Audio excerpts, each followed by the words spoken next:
tiny little greeting there. Can you say, hi, there we go. I forgot to actually introduce Keto. She can do that herself.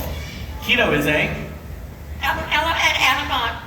double yellow-headed Amazon parrot. Yeah, it's a tongue twister for us, but she learned to copy it. And you know, Keto's been here at Disney's Animal Kingdom for quite a long time, so she's learned all the other animals we have around the park.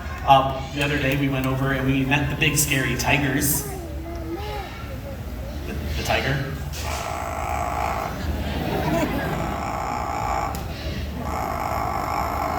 One more.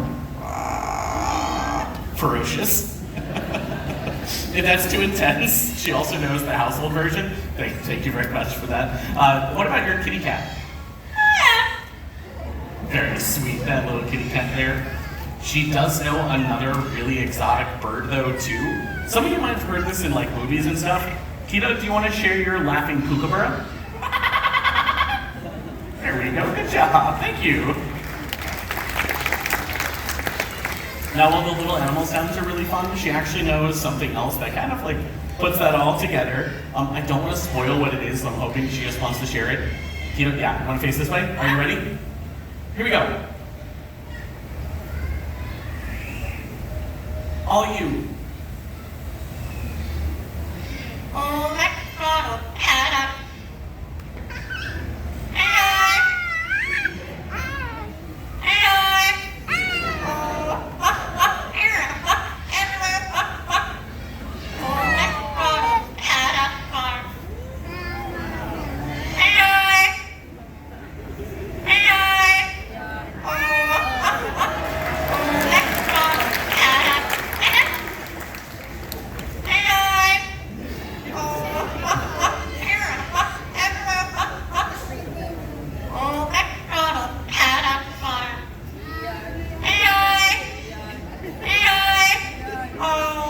Good job, Keto.